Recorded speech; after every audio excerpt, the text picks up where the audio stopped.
ഇന്ന് കുറച്ച് സമയം നമ്മൾ ഇതിനകത്തുള്ളൂ എങ്കിലും കുറച്ച് സമയത്തിനകത്ത് ഈ അന്തരീക്ഷം മുഴുവൻ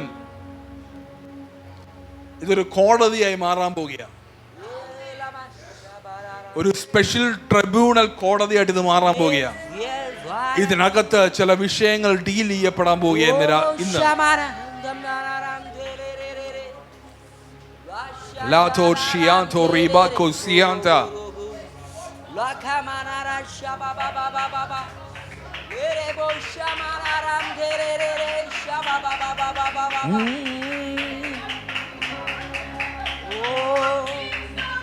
ഹൃദയത്തിൻ വാതിൽ തുറക്കാൻ യേശുവേ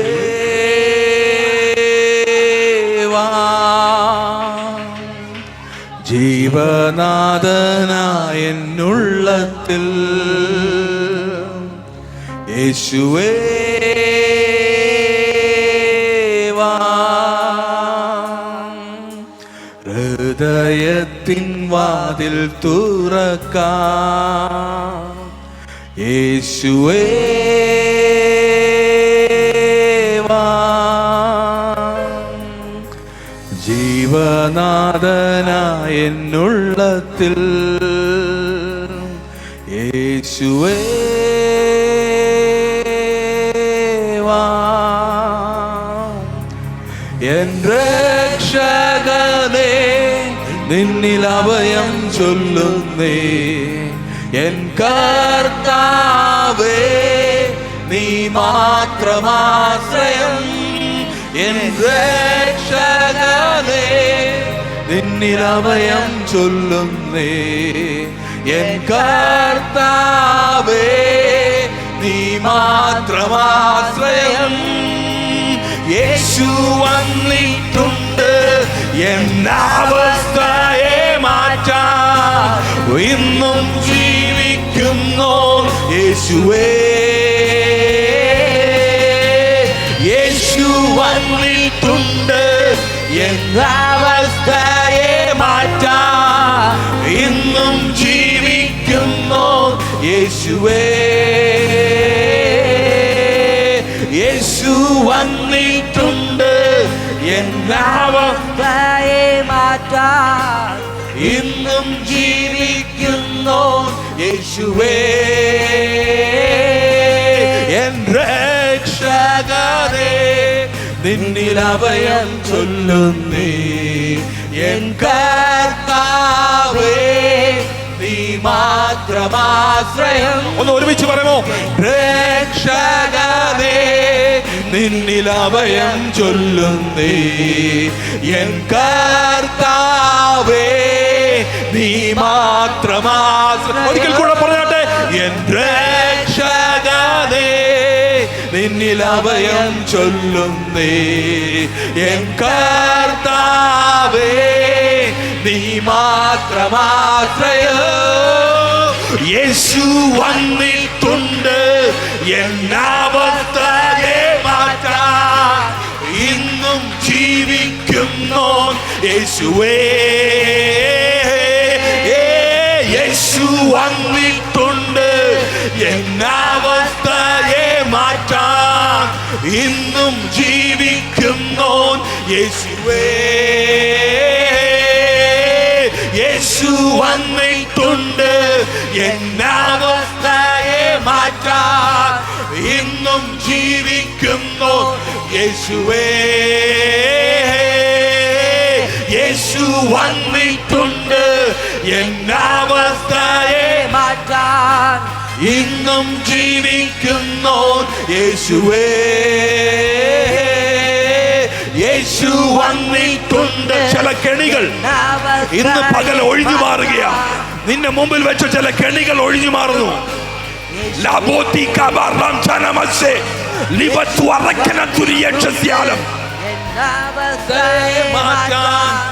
ഇന്നും ജീവിക്കുന്നു യേശുവേ.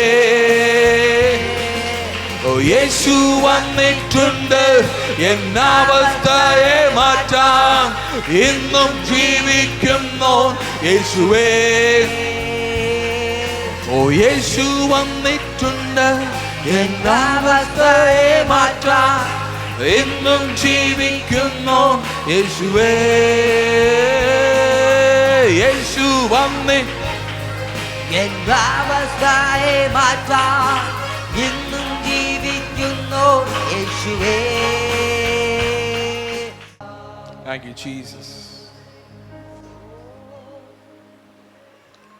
ഇങ്ങനെ ചില എക്സ്പീരിയൻസുകൾ ഇന്നു മുതൽ ചിലർക്ക് ഉണ്ടാകാൻ പോവുകയാണ്. നിങ്ങളുടെ ഭവനത്തിനകത്ത് ഏഞ്ചലിക് എൻകൗണ്ടറുകൾ ഉണ്ടാകാൻ പോവുകയാണ്. നിങ്ങളുടെ പ്രാർത്ഥനാ മുറിക്കകത്ത് എന്ത് ചെയ്യണമെന്ന്, എങ്ങനെ ചെയ്യണമെന്നുള്ള വ്യക്തമായ ദൈവിക സന്ദേശങ്ങളുമായിട്ട് കർത്താവിന്റെ ദൂതന്മാർ ഇറങ്ങാൻ പോവുകയാണ്. അപ്പോൾ ചിന്തിച്ചോണം, അതായത് നമ്മുടെ ബുദ്ധി കൊണ്ട് ഒരിക്കലും ചിന്തിക്കാൻ കഴിയാത്തതും നമ്മുടെ പ്ലാനുകളിൽ ഒരിക്കലും ഇല്ലാത്തതുമായ ഒരു ചിന്ത. ആദ്യം അത് അങ്ങനെയായിരിക്കും വരുന്നത്. പിന്നെ നിങ്ങൾ കുറച്ചുകൂടെ വ്യക്തമായിട്ട് അതിൻ്റെ പുറകെ നിങ്ങൾ ധ്യാനിക്കാനും വെയിറ്റ് ചെയ്യാനും ഇരിക്കുമ്പോൾ, അല്ലെങ്കിൽ പ്രാർത്ഥിക്കാനും തയ്യാറാകുന്ന സാഹചര്യത്തിൽ ഒരു ലൈറ്റ് വന്ന് സ്പാർക്ക് ചെയ്യുന്നത് പോലെ നിങ്ങൾ കിടക്കുന്ന സമയത്ത് ചിലപ്പോൾ ഒരു സ്വപ്നമായിരിക്കാം, ചിലപ്പോൾ ഒരു സ്വപ്നത്തിലേക്ക് നിങ്ങൾ ഡൈവേർട്ട് ആവും. അല്ലെങ്കിൽ സംഭവിക്കുന്ന കാര്യം എന്ന് പറഞ്ഞാൽ ഒരു ലൈറ്റ് വന്ന് സ്പാർക്ക് ചെയ്യുന്ന പോലെ പെട്ടെന്ന് നിങ്ങളുടെ മുമ്പിലുള്ള ചിന്ത മാറിയിട്ട് ഇതിലേക്ക് നിങ്ങൾ എൻ്റർ ചെയ്യുന്നത് പോലെ സംഭവിക്കും. എവിടെങ്കിലും ബൈബിളിനകത്ത് എന്നോ പറഞ്ഞു വെച്ചത് ലൈഫിനെ കുറിച്ചല്ല പറയുന്നത്, നിങ്ങളുടെ ഭവനത്തിനകത്ത് ഇപ്പോഴും അത് സംഭവിക്കും. ഈ അന്തരീക്ഷം ഇതിനകത്ത് ശക്തിയോടെ ഇറങ്ങി നിൽക്കുന്നു. ദൈവിക ദൂതന്മാർ ഇതിനകത്ത് ഇറങ്ങി നിൽക്കുന്നു.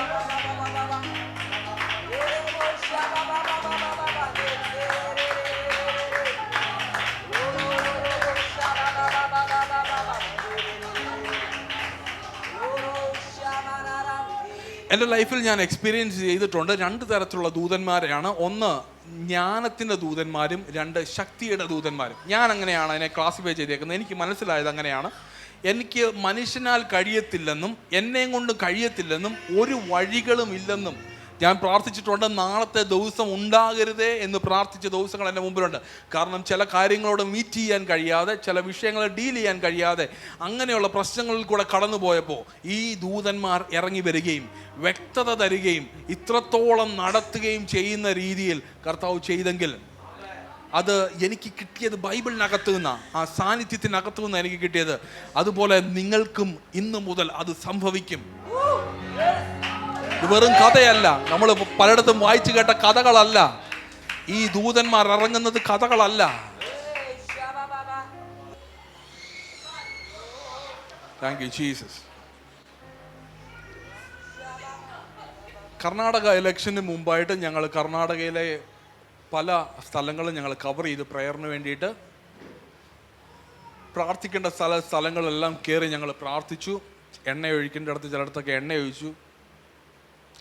അവിടെ എല്ലാം ഞങ്ങൾക്ക് ഒരു പ്രത്യേക അനുഭവം ഉണ്ടായിരുന്നു. കാര്യം ഞങ്ങളുടെ കൂടെ ഏഞ്ചൽ ഇറങ്ങി നിൽക്കുന്നത് ഞങ്ങൾക്കറിയാം. ചിലയിടത്ത് ശക്തിയുടെയും ചിലയിടത്ത് ജ്ഞാനത്തിൻ്റെ ഏഞ്ചൽസ് ഇറങ്ങുന്നത്. അതുപോലെ തന്നെ പേഴ്സണൽ എക്സ്പീരിയൻസുമായിട്ട് ബന്ധപ്പെട്ട് ലൈഫിൽ വളരെ പ്രശ്നങ്ങൾ സംഭവിച്ച സാഹചര്യത്തിലും സെക്കൻഡുകൾ കൊണ്ട് ഇത് തിരിയുന്നത്. നമ്മൾ വിചാരിക്കും നമ്മുടെ കാഴ്ചപ്പാടിൽ ഇവിടെ വെച്ച് തീർന്നു, ഇത്രയുമേ ഉള്ളൂ. പക്ഷേ നീ അവിടെ തന്നെ സ്റ്റേ ചെയ്യും. ദൈവം നിന്റെ കൂടെ ഉണ്ടെങ്കിൽ നീ അവിടെ നിൽക്ക്. ഈ ദൂതൻ അവിടെ ഇറങ്ങും.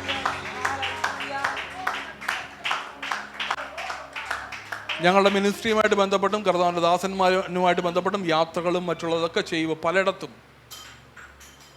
ഇത് ഞങ്ങൾക്ക് റിപ്പീറ്റഡായി സംഭവിച്ചിട്ടുണ്ട്. അപ്പോൾ തന്നെ നമുക്ക് അവിടെ എറണാകുളവുമായിട്ട്, ഞാൻ എറണാകുളത്താണ് താമസിക്കുന്നത്. ഞാൻ ഇവിടെ പത്തനംതിട്ടയാണ് എൻ്റെ വീട്, പക്ഷേ ഇപ്പോൾ എറണാകുളത്താണ് താമസിക്കുന്നത്. ആയിട്ട് ബന്ധപ്പെട്ട് പല സ്ഥലങ്ങളിൽ മീറ്റിങ്ങുകളുമായിട്ടൊക്കെ ബന്ധപ്പെട്ട് പോകുമ്പോൾ നമ്മൾ പ്രിപ്പയർ ചെയ്ത് വെച്ചതിനുപരിയായിട്ട് ഒരു ലൈറ്റ്, ഒരു റെസ്റ്റ് എടുക്കുന്ന ടൈമിൽ നമ്മുടെ അടുത്ത് വരും. നമ്മളോട് പറയാം. അതോടെ മൊത്തം മുഴുവൻ മെസ്സേജ് മാറും. അന്ന് എന്താ പറയേണ്ടതെന്നുള്ളത് വ്യക്തമായിട്ട് കർത്താവ് തരും. അപ്പം ഇത് ഭയങ്കര ഒരു സാധനമാണ്. അതുപോലെ തന്നെ വണ്ടി ഓടിക്കുന്ന സമയത്ത് ഇടിച്ചു എന്ന് പറഞ്ഞിടത്തു നിന്ന് പെട്ടെന്ന് നമ്മുടെ മുന്നിലെ വ്യൂ മാറിയിട്ട് അടുത്ത വണ്ടി ഇടിച്ചു. നമ്മൾ ജസ്റ്റ് ഒരു വളവിന് പെട്ടെന്ന് തിരക്കിട്ട് ഒരു മീറ്റിങ്ങിന് വേണ്ടി പോകുന്ന സമയത്ത് ജസ്റ്റ് ആക്സിലേറ്റർ കൊടുത്തൊരു വളവായിരുന്നു. ഇങ്ങനെ നല്ല ബ്ലോക്കിൽ നിന്ന് കയറി വരിക, രക്ഷപ്പെടാൻ വേണ്ടിയിട്ട് ഒന്ന് കയറി പോകാൻ നോക്കിയതാണ്. മുന്നേ വരുന്നൊരു വണ്ടി, അതിൻ്റെ മുന്നേ ഒരു ഓട്ടോ, ഇതെല്ലാം ഇടിച്ചിട്ടല്ലാതെ വണ്ടി നിൽക്കത്തില്ലെന്ന് പറഞ്ഞിടത്ത് ഒരു ബ്ലിങ്ക് നടന്നു. എന്താ സംഭവിച്ചതെന്ന് അറിയത്തില്ല. പിന്നെ നമ്മുടെ മുമ്പിൽ റോഡിൽ വണ്ടികളില്ലാത്തൊരു റോഡിൽ കൂടെ നമ്മൾ വണ്ടി ഓടിച്ചു പോകുന്നത്. അങ്ങനെയുള്ളത് ദൈവം ചെയ്യും, ഇന്നും കർത്താവ് ചെയ്യും. വെറുതെ പറയല, സംഭവിച്ചിട്ടാ പറയുന്നേ. എനിക്കത് ചെയ്തെങ്കിൽ നിങ്ങൾ ഓരോരുത്തർക്കും എത്ര അധികം. അപ്പൊ ഇത്രയേ ഉള്ളൂ നമ്മൾ മനസ്സിലാക്കേണ്ട കാര്യം. നമ്മളുടെ മനസ്സാകുന്ന ആ ഗോവേണിയെ സിംഹാസനം ഇരിക്കുന്ന റൂമിൽ വെക്കണം. നമ്മൾ എവിടെയാണോ ചാരുന്നത്, നമ്മളൊരു പ്ലാവിൻ്റെ മൂട്ടിലാണ് അത് ചാരുന്നതെങ്കിൽ അതിനകത്തുനിന്ന് ചക്കയെ പറിക്കാൻ പറ്റത്തുള്ളൂ. ഏത് മരത്തിൻ്റെ അല്ല എവിടെ ചെല്ലണമെന്നാണ് നമ്മൾ ഈ ഫോക്കസ്, ആരിൽ നിന്നാണെന്ത്, എവിടെയാണ് നമ്മുടെ മനസ്സ് വെച്ചിരിക്കുന്നത്, അവിടെ നിന്നുള്ള ട്രാൻസ്പോർട്ടേഷൻ മാത്രമേ നമുക്ക് നടക്കത്തുള്ളൂ. അപ്പോൾ അതുകൊണ്ട് സിംഹാസനം ഇരിക്കുന്ന റൂമിൽ വെക്കാൻ അത് വലിയൊരു വെളിപ്പാടാണ്.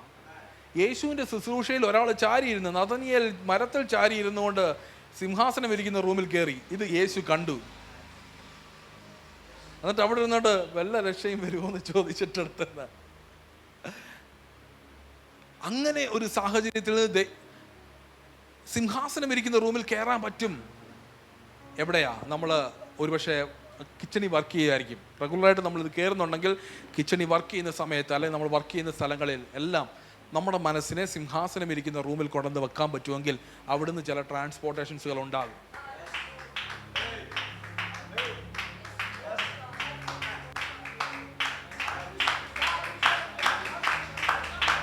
ദൂതന്മാർ കയറുകയും ഇറങ്ങുകയും ചെയ്യും.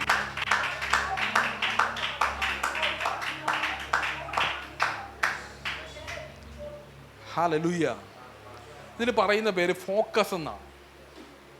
നമ്മുടെ ഫോക്കസിനെ നമ്മൾ എവിടെ വെക്കുന്നോ, അതായത് ആ ഫോക്കസ് എന്ന് പറയുന്നത് നമ്മുടെ മൈൻഡിൻ്റെ നെക്സ്റ്റ് എൻഡാണ്.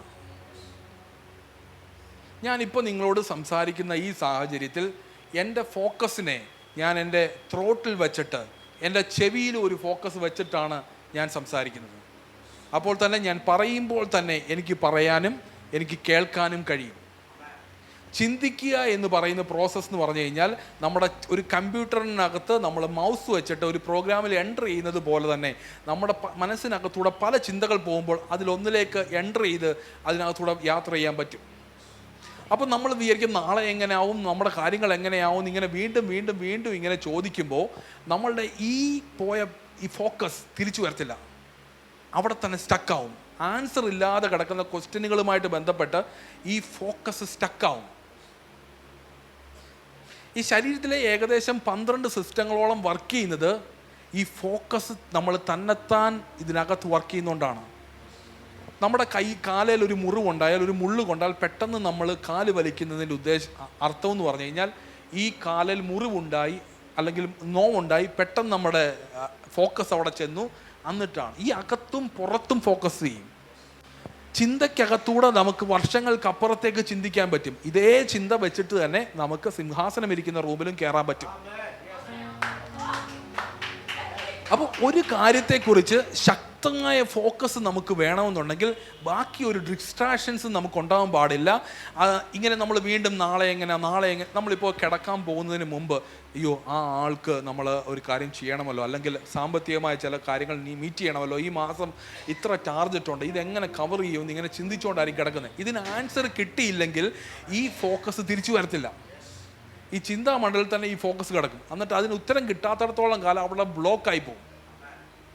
അപ്പം ഈ നമ്മുടെ ശരീരത്തെ ദൈവം സൃഷ്ടിച്ചത് എല്ലാം തന്നെത്താൻ വർക്ക് ചെയ്യുന്ന രീതിയിലാണ്. ഏകദേശം 12 സിസ്റ്റങ്ങളുണ്ട്. ഈ സിസ്റ്റങ്ങൾ മുഴുവൻ, അതായത് ആദ്യത്തെ 6 ദിവസം ദൈവം സകല സൃഷ്ടിയും സൃഷ്ടിച്ചതിന് ശേഷം ഇരുന്നപ്പോൾ ഈ സിസ്റ്റങ്ങൾ മുഴുവൻ വർക്കായി.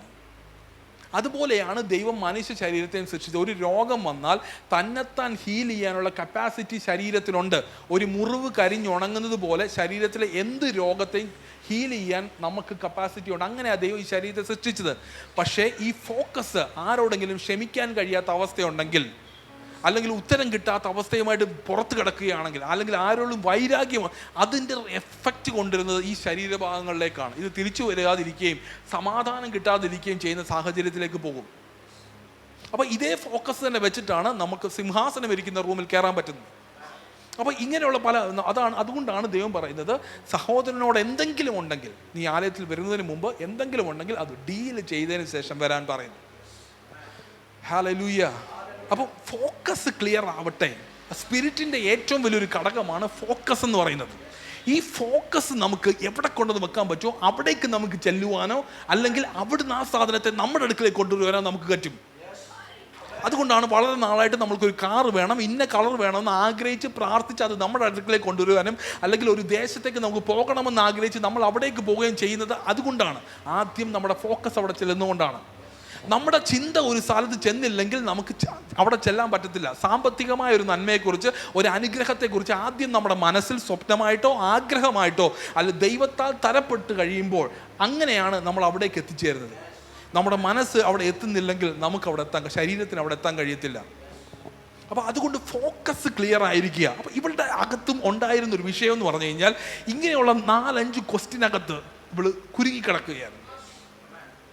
ഈ കുരുക്കുകളെ അവളോടുള്ള സംസാരത്തിനകത്ത് യേശു അഴിച്ച് എടുത്ത് അവളുടെ കണ്ണുകളെ തുറന്നു. അപ്പൊ യേശുവിന്റെ വിടുതൽ എന്ന് പറയുന്നത്, യേശു ചെയ്യുന്ന കാര്യമെന്ന് പറയുന്നത് കാഴ്ച കൊടുക്കുന്നത് മാത്രമാണോ? അല്ല. ദാവീദ് പറഞ്ഞതുപോലെ ദീപത്തെ കത്തിക്കണമേ, കത്തിച്ചു. രണ്ടാമത് എനിക്ക് അത് ചാടിക്കടക്കാനുള്ള ശക്തി തരണമേ. അപ്പൊ 1 കാഴ്ച, 2 ശക്തി. അപ്പൊ നമ്മളത് കണ്ടോണ്ട് മാത്രം കാര്യമില്ല, നമുക്കത് കയറാനുള്ള ശക്തിയും കൂടെ ദൈവം തരും. അടുത്തത്, അപ്പൊ ഇദ്ദേഹം പ്രാർത്ഥിക്കുക, എന്ത് ചെയ്യണമെന്ന് അറിയത്തില്ല, ഒരു പിടിയുമില്ല, കണ്ണടയ്ക്കുമ്പോൾ ഇരുട്ട് മാത്രമേ കാണുന്നുള്ളൂ. ഹല്ലേലൂയ. പക്ഷേ അടുത്ത സെക്കൻഡ് ഇദ്ദേഹം പ്രാർത്ഥിക്കുക, യഹോവേ നീ എൻ്റെ ദീപത്തെ കത്തിക്കും, എൻ്റെ അന്ധകാരത്തെ പ്രകാശമാക്കും. അപ്പൊ എന്തോ അവിടെ സംഭവിച്ചു? അവൻ ദീപത്തെ കത്തിച്ചു, അന്ധകാരത്തെ പ്രകാശമാക്കി. അപ്പൊ അന്ധകാരത്തെ പ്രകാശമാക്കുകയും ദീപത്തെ കത്തിക്കുകയും ചെയ്തപ്പോൾ ഈ ദാവീദ് കാണുന്ന ഒരു കാര്യം, ഒരു പടക്കൂട്ടം നിൽക്കുന്നു, പിന്നൊരു മതിലും. ഇത്ര നേരം മതിലും കാണത്തില്ലായിരുന്നു, പടക്കൂട്ടവും കാണത്തില്ലായിരുന്നു. പക്ഷേ ഇദ്ദേഹത്തിന്റെ കണ്ണിന് ദൈവം കാഴ്ച കൊടുത്തപ്പോൾ, അല്ലെങ്കിൽ ദീപത്തെ കത്തിച്ചപ്പോൾ പ്രശ്നമെന്ന് മനസ്സിലായി. ഇത്രയും നാൾ വിചാരിച്ചത് അയലത്തെ അതിര് മാന്തുന്ന അമ്മാമയാ പ്രശ്നമെന്ന്. അല്ല, അതല്ല പ്രശ്നം. അതിന്റെ മുമ്പ് പിന്നിൽ പ്രവർത്തിക്കുന്ന ഒരു സ്പിരിറ്റ് ഉണ്ട്. അത് നാളുകൾക്ക് മുമ്പ് എവിടെയോ തുറന്നു വെച്ചതാ. ആ വാദം വെല്ലുവിളി ഇങ്ങനെ കിടക്കുക. ആ സ്പിരിറ്റിനെ ഡീൽ ചെയ്തപ്പോൾ അമ്മാമയോ ഓക്കെ, എല്ലാവരും ഓക്കെ. ഇതിന്റെ ബിഹൈൻഡ് ഒരു ചെസ് കളി പോലെ തന്നെയാണ് ലൈഫ്. ആ ലൈഫിന്റെ പിന്നിൽ പ്രവർത്തിക്കുന്ന ആത്മാക്കളുണ്ട്, തുറന്നു വെച്ച ഡോറുകളും ആത്മാക്കളും എല്ലാം ഉണ്ട്. ആ ഡിസിഷൻ എടുക്കുന്നത്, നമുക്ക് മാക്സിമം ഡിസിഷൻ എടുക്കാൻ കഴിയുന്നത് പ്രെയർ റൂമിലാണ്. നമ്മൾ പബ്ലിക്കിൽ സംസാരിക്കുന്നവരല്ല. ഒരു പ്രശ്നത്തിന് ഒരാൾ നമ്മളോട് വാദിച്ചാൽ ആ വാദിക്കാൻ നിൽക്കുന്നവരല്ല. നമ്മുടെ എല്ലാത്തിൻ്റെയും ചോദ്യത്തിന് ഉത്തരം പ്രെയർ റൂമിൽ നിന്നാണ് തുടങ്ങുന്നത്. യേശു അത് കണ്ടെത്തി. അതുകൊണ്ടാണ് അവന് പ്രാർത്ഥിക്കാൻ വേണ്ടി കയറിയത്. അത് നമ്മൾ കാണിച്ചു തന്നത് കാര്യം അതാണ്. അപ്പോൾ ഈ ഫോക്കസ് എന്ന് പറഞ്ഞാൽ കൊണ്ടുവെക്കുന്ന സ്ഥലം, എവിടെ വെക്കുന്നോ അവിടെയാണ് ഫോക്കസ്. ഞാൻ സംസാരിക്കണമെങ്കിൽ എൻ്റെ ത്രോട്ടിൽ ഞാൻ വെച്ചിട്ടാണ് സംസാരിക്കുന്നത്. പക്ഷേ ഇത് റെഗുലറായിട്ട് ഞാൻ ചെയ്യുന്നത് കൊണ്ട് നമുക്കത് അനലൈസ് ചെയ്തെടുക്കാൻ പെട്ടെന്ന് പറ്റത്തില്ല. ഇങ്ങനെയാണ് ചെയ്യുന്നത്, പക്ഷേ ഇങ്ങനെയാണ് ചെയ്യുന്നത്. അപ്പോൾ ഈ ഫോക്കസിന് ശക്തി കൂട്ടാൻ പറ്റും, ഫോക്കസിന് പവർ കൂട്ടാൻ പറ്റും, ഫോക്കസിന് പവർ കുറയ്ക്കാൻ പറ്റും. ഈ ഫോക്കസിന് പവർ കുറയ്ക്കുക എന്ന് പറഞ്ഞാൽ ഉത്തരമില്ലാത്ത കൺഫ്യൂഷൻസുകൾ വരുമ്പോൾ ഈ ഫോക്കസിന് പവർ കുറയുകയും ഇത് ഹീലിംഗ് പ്രോസസ്സ് നടത്താതിരിക്കാൻ പറ്റും. അകത്ത് തിരിച്ചു വരുമ്പോൾ നമ്മൾ ശരീരത്തിന് റെസ്റ്റ് കൊടുക്കുന്ന സാഹചര്യം, ഈ സ്പിരിച്വൽ റിലം നമ്മുടെ ശരീരത്തെ ഹീൽ ചെയ്യാതിരിക്കുകയും ചെയ്യുന്ന സാഹചര്യത്തിലാണ് രോഗങ്ങൾ നമുക്ക് വരുന്നത്. അപ്പോൾ നമ്മൾ ആവശ്യമില്ലാത്ത ഇവളുടെ മുമ്പിൽ കിടന്ന ഈ 4-5 ചോദ്യങ്ങളെ യേശു ഡീൽ ചെയ്തപ്പോൾ അവൾ നേരെ സിംഹാസനം ഇരിക്കുന്ന റൂമിലേക്ക് ചെല്ലുകയും ഇവൻ മശിഹയാണെന്ന് തിരിച്ചറിയുകയും ചെയ്യുന്ന കാഴ്ചയിലേക്ക് വന്നു. ഹല്ലേലൂയ. അപ്പം ചില വിഷയങ്ങളെ യേശു തൊടാൻ പോവാ. തൊടുമ്പോൾ നമ്മുടെ കൺഫ്യൂഷനുകളെ ദൈവം മാറ്റുമ്പോൾ നമുക്ക് വ്യക്തതയുണ്ടാകും. ഹല്ലേലൂയ. അവൻ അത്ഭുതം പ്രവർത്തിക്കുന്നവനാണ്. അവന് അത്ഭുതം പ്രവർത്തിച്ച് കാണിക്കേണ്ട കാര്യമില്ല, അവൻ അത്ഭുതം പ്രവർത്തിക്കുന്നവനാണെന്ന് പറയാൻ. പക്ഷേ നിന്റെ ജീവിതത്തെ തിരിക്കാൻ വേണ്ടിയിട്ട് ചില സമയം അവൻ ശമരിയയിൽ കൂടെയും ഇറങ്ങി വരും. പതിവുകൾ തെറ്റിച്ചു അവൻ ഇറങ്ങി വരും. അത് ചെയ്യും ദൈവം. ഹല്ലേലൂയ. അപ്പം ഞാൻ ചോദിക്കുന്ന ഒരു കാര്യം, ഹല്ലേലൂയ, ഇവിടെ മാനസികമായ ഒരു വിടുതൽ അവിടെ നടന്നതുകൊണ്ട് ആ ദേശം മുഴുവൻ വിടുവിക്കപ്പെട്ടു. ഈ തീവ്രവാദികൾ എങ്ങനെ ഉണ്ടാക്കുന്നത് അറിയാമോ? അവരുടെ അകത്ത് മനസ്സിനകത്ത് കിടക്കുന്ന ഒരു സ്പാർക്കാണ് അവർ വർക്ക് ചെയ്യുന്നത്. അവരൊരു ദേശത്തെ നശിപ്പിക്കാൻ അവരുടെ അകത്ത് കൊടുത്ത്, ഞാനിങ്ങനെ കേട്ടിട്ടുണ്ട്, ചില സമരങ്ങളൊക്കെ ഉണ്ടാകുന്ന സമയത്ത് ചില ആൾക്കാർ വരെ വിളിച്ചിട്ട് ഒരു സന്ദേശമൊക്കെ കൊടുത്തിട്ട് ഈ ഇന്ന ആൾക്കാരെയൊക്കെ അങ്ങനെ ഒരു അപ്പോൾ തന്നെ എനർജി കയറി ഇവർ പോലീസ് നിൽക്കുവാണെങ്കിലും ഇവർ ഫൈറ്റ് ചെയ്യാൻ വേണ്ടിയിട്ട് ആ എനർജിയോടാണ് ഇവർ കയറി ചെല്ലുന്നത്. ആ ഒരു സ്പിരിറ്റിൻ്റെ പവറോടാണ് ഇവർ കയറി ചെല്ലുന്നത്. അപ്പം നമ്മുടെ ഇവിടെ ഈ ഇത്രയും ഡീലിങ്ങുകളെ നടന്നിട്ട് ഈ സ്പിരിച്വൽ സൈഡിലുള്ള ഡീൽ ചെയ്തിട്ടാണ് യേശു. അപ്പം നമുക്ക് മനസ്സിലായി ഇനിയിപ്പം എൻ്റെ പ്രയത്നങ്ങളൊക്കെ വ്യർത്ഥമാണ്, എൻ്റെ പ്രാർത്ഥനാ റൂമാണ് എൻ്റെ ആശ്രയം. അങ്ങനെ ഒരു ലൈഫ് ഉണ്ടാവണം. അത് യേശു വ്യക്തമായിട്ട് കാണിച്ചു തന്നാണ്. അവിടെയാണ് താൻ എനർജി മാനേജ് ചെയ്തതും അതൊക്കെ വേറൊരു പാറ്റേൺ, അത് പിന്നെ പറയാം. അപ്പോൾ ഈ ഫോക്കസിനെ വെച്ചിട്ട് യേശു സൗഖ്യമാക്കി, അല്ലെങ്കിൽ യേശു അവളെ വിടുവിച്ച് പുറത്തെടുക്കുകയാണ്. ഒരു ദേശം മുഴുവൻ കൊണ്ടുപോയി അവളുടെ കെട്ടഴിഞ്ഞപ്പോൾ, കെട്ടെന്ന് പറഞ്ഞാൽ എവിടെ അഴിഞ്ഞെന്ന ശരീരത്തിൽ കെട്ടി, ലാസറിനെ കെട്ടിയ പോലെ ശരീരം മുഴുവൻ വലിഞ്ഞു മുറുക്കി കെട്ടി വെച്ചതല്ല. ചിലക്ക് കെട്ടാൻ പറ്റും, വലിയ ആത്മാർത്ഥത്തോടെ പ്രാർത്ഥിച്ച് ദേശത്തിന്റെ ഉണർവിന് വേണ്ടി. ഇന്നേ കൊണ്ടതിൽ കഴിയും, ആ ഒറ്റ വാക്കേ മൊത്തം പോകും, ഡൗൺ ആയി പോകും. അത് ഡീൽ ചെയ്ത് വരാൻ നമുക്ക് ചിലപ്പോൾ സമയങ്ങളെടുക്കും.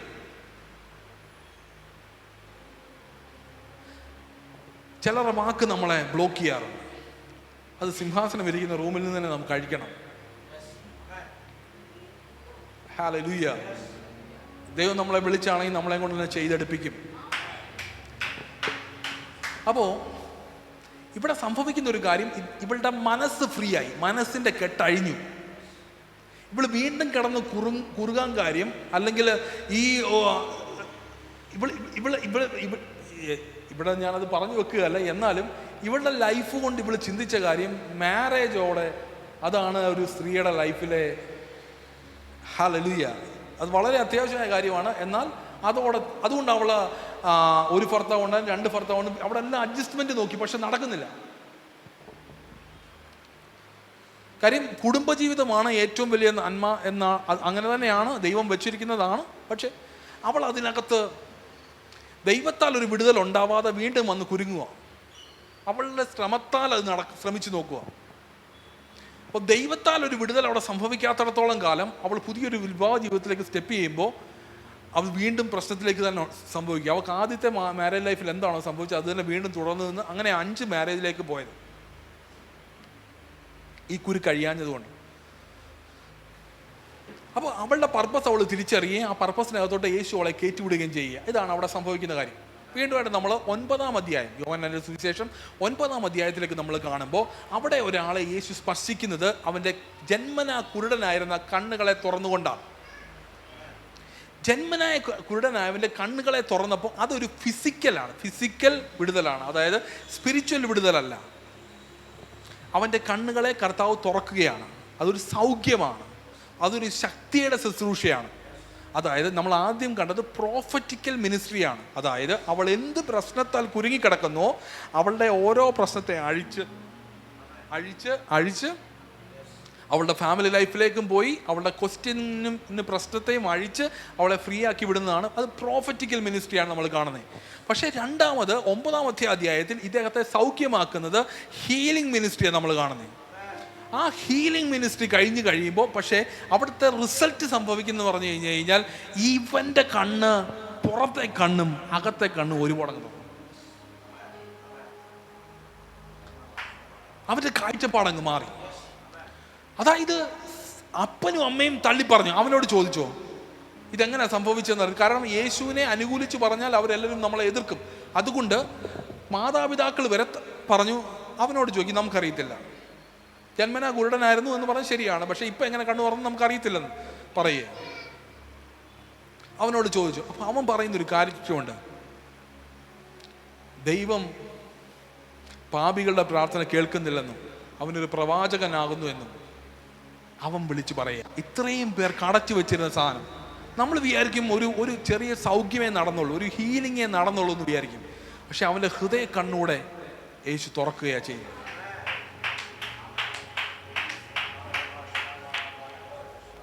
ഹല്ലേലൂയ. അപ്പോൾ എവിടെ എന്താവശ്യമായിരുന്നോ അത് ദൈവത്തിന് ചെയ്യാൻ അറിയാം. ഒരുപക്ഷെ നിന്റെ പ്രശ്നം സ്പിരിച്വൽ ആയിരിക്കാം, അല്ലെങ്കിൽ നിന്റെ പ്രശ്നം ഫിസിക്കൽ ആയിരിക്കാം. ആ രണ്ട് ഏരിയയും സൗഖ്യമാക്കുവാൻ യേശു മതിയായവനാണ്.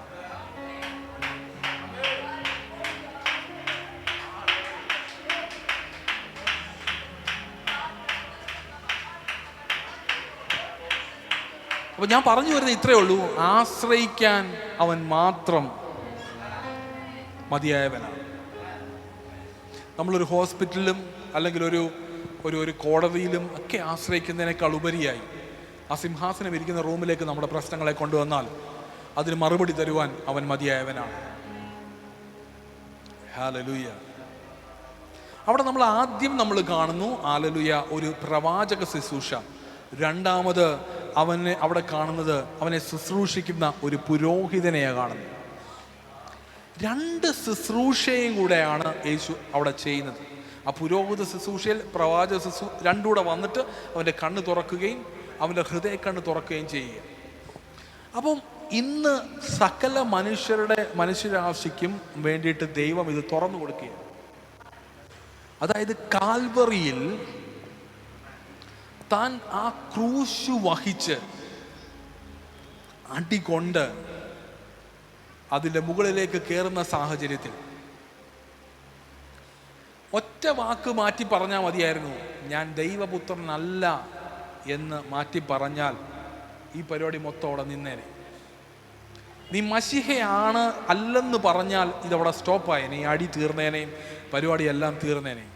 പക്ഷേ അവൻ അതൊന്നും മാറ്റി താൻ മശിഹയാണെന്നുള്ള രീതിയിൽ തന്നെ ഈ മല കയറി. അപ്പോൾ ഈ മല കയറുന്ന സാഹചര്യത്തിൽ ഇത്രയധികം നമുക്കറിയാം, സാധാരണ ഒരാളെ കൊണ്ട് നടക്കുന്നതല്ല, അവൻ്റെ ഒരു പുരോഹിത ശുശ്രൂഷയാണ് അവിടെ കാണുന്നത്. അതായത് പുരോഹിതന്മാർ ആലയത്തിനകത്ത് മണിക്കൂറുകൾ കണക്കിനാണ് അവർ കാളകളെ യാഗം ചെയ്യാൻ വേണ്ടി അവിടെ നിൽക്കുന്നത്. അപ്പോൾ അത്രയും ശക്തി ഒരു സാധാരണ മനുഷ്യനുണ്ടായിരുന്നതിനേക്കാളും വലിയ ശക്തി അവൻ്റെ മേലുണ്ടായിരുന്നു. രണ്ട്, ക്രൂശീകരണത്തിന് ശേഷവും അവൻ മരിച്ചു എന്നല്ല പറയുന്നത്, അവൻ ഏൽപ്പിച്ചു കൊടുത്തു എന്നാണ് പറയുന്നത്. അതായത് അവൻ ക്രൂശീകരണത്തിൽ വരെ അവൻ്റെ ആരോഗ്യം അവനെ കൊണ്ടുചെന്ന് നിലനിർത്തി അവസാനം വരെ.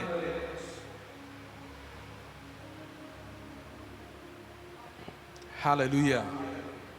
ഒരു വചനം ഇങ്ങനെ പറയുന്നു, നിന്റെ ഓടാമ്പൽ ഇരുമ്പും താമ്രവുമായിരിക്കട്ടെ, നിന്റെ ബലം ജീവപര്യന്തം നിൽക്കട്ടെ. പിന്നെ ജീവന്റെ അവസാനം വരെ, അതായത് അന്ന് വരെ ആരോഗ്യത്തോടെ. അപ്പൊ അവിടെ സംഭവിച്ച അടുത്തൊരു കാര്യം എന്ന് പറയുന്നത്, തൻ്റെ ശരീരം മുഴുവൻ വേദന എടുത്തുകൊണ്ടിരിക്കുകയാണ്. ആ വേദന എടുക്കുന്ന സമയത്തും തൻ്റെ ഫോക്കസിനെ ആ ശരീരത്തിലേക്ക് കൊണ്ടുപോകാതെ, നമുക്കറിയാം ഒരു മുറിവുണ്ടായാൽ നമ്മൾ തന്നെ എത്ര പ്രാവശ്യം അത് ശ്രദ്ധിച്ച് അത് കരി വാങ്ങുന്നിടം വരെ. പക്ഷെ ഇത് ശരീരം മുഴുവൻ നീറുക, ശരീരം മുഴുവൻ വേദന എടുക്കുക, രക്തം വാർന്നൊലിയുന്നു, മുറിവുകൾ പല തരത്തിലും പല അളവിലുമാണ്. അകത്തേക്കുള്ളതുണ്ട്, പുറത്ത് വലിഞ്ഞിട്ടുള്ളതുണ്ട്, പല തരത്തിലുള്ള മുറിവുകളുണ്ട്. ആ പല തരത്തിലുള്ള മുറിവുകൾ ഉള്ള സാഹചര്യത്തിലും നമുക്കൊരു ഡിസ്റ്റർബൻസ് വന്നു കഴിഞ്ഞാൽ നമ്മൾ അല്ലെങ്കിൽ ഒരു വേദന വന്നാൽ തുടരെ ആ സൈഡിൽ തുടരേ എന്ന് പറഞ്ഞ് നമ്മൾ നിൽക്കും. പക്ഷേ തൻ്റെ മനസ്സിനെ സിംഹാസനം ഇരിക്കുന്ന റൂമിലേക്ക് കൊണ്ടുപോയി, അപ്പാ എൻ്റെ ആത്മാവിനെ അങ്ങയുടെ കയ്യിൽ ഏൽപ്പിച്ചു തരുന്നു.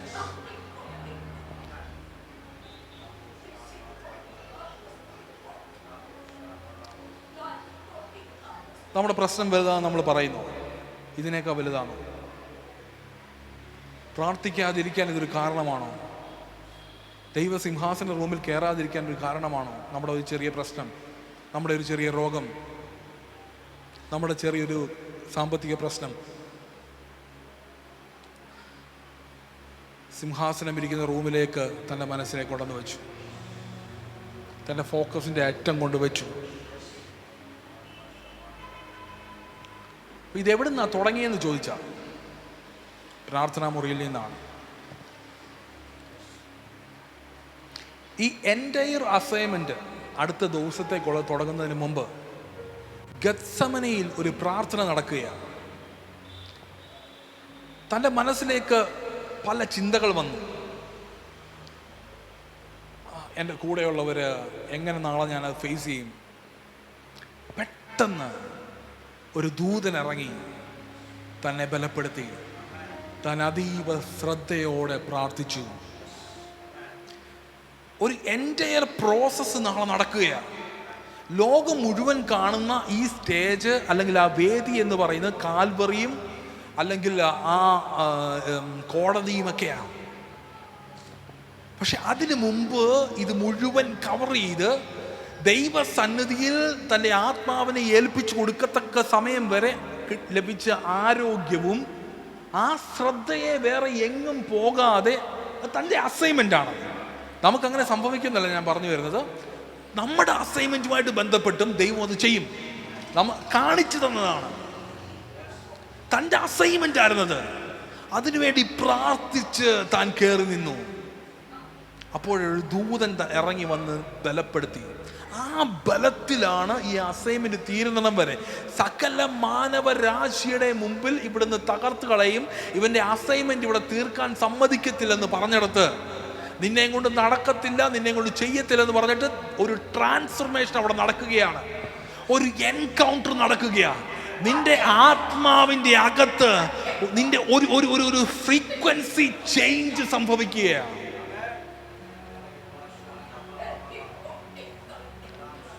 ദൈവികമായ ഇടപെടലുകൾ എപ്പോഴും നമ്മുടെ ഫ്രീക്വൻസിയെ മാറ്റും. ഒരുത്തന്റെ ഫ്രീക്വൻസിക്ക് സമയം പറഞ്ഞിട്ട് പ്രവാചകൻ ഇറങ്ങി, ഇത്ര വരെ നിന്റെ ഫ്രീക്വൻസി ഇവിടെ നിൽക്കത്തുള്ളൂ എന്ന് പറഞ്ഞിടത്ത് നിന്ന് പ്രവാചകൻ തിരിച്ച് അവന്റെ പ്രാർത്ഥനയ്ക്ക് മറുപടിയായി വന്ന് മാറ്റിക്കൊടുക്കുകയാണ്. ഒരാള് ചെല്ലുമ്പോൾ വാതിലുകളെല്ലാം അടഞ്ഞു പോവുക. പക്ഷേ ഒരു എൻകൗണ്ടർ നടന്നു. പ്രവാചകൻ കരത്തിൽ പിടിച്ചിട്ട് പറഞ്ഞു, അവൻ നിന്റെ കരത്തിൽ പിടിച്ചിട്ടുണ്ട്, ഇനി നിന്റെ മുമ്പിൽ വാതിലുകൾ അടയാതിരിക്കേണ്ടതിന്. അപ്പൊ ഇത്രയും നാൾ ചെന്നപ്പോ ഇവന് ചെയ്യാൻ തോന്നുന്നില്ല.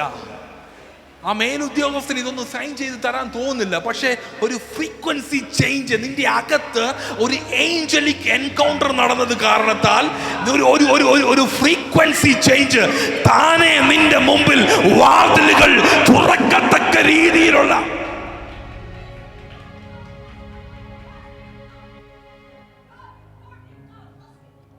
ഹല്ലേലൂയ.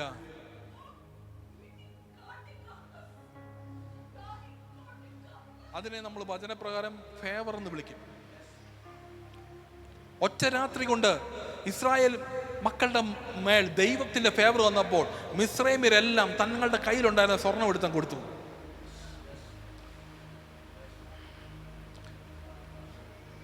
ഒരു ഫ്രീക്വൻസി ചേഞ്ച്.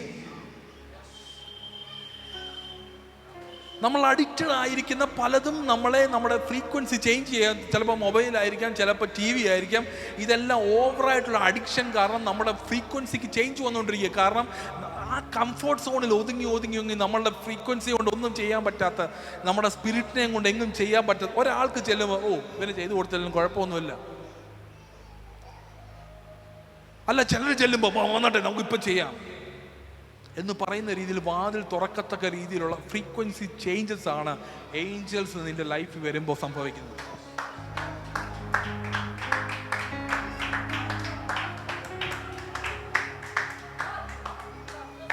നീ അറിയാതെ വഴികൾ നിന്റെ മുമ്പിൽ തുറക്കും.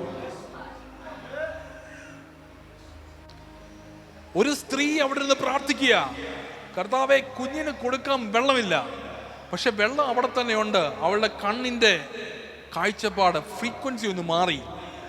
അവിടെ നിന്ന് തന്നെ അവൾ നീരുറവ കണ്ടു, കുഞ്ഞിന് കൊടുക്കാനുണ്ടായി. ഒരു നന്മയ്ക്ക് വേണ്ടി നീ ഓടണ്ട, അലയണ്ട, നീ പ്രാർത്ഥിച്ചാൽ മാത്രം മതി. അവിടെ തന്നെ വാതിൽ തുറക്കും. ദൈവം നിന്നോട് പറഞ്ഞിട്ടുള്ളിടത്ത് പോകുക, അത് ചെയ്യുക.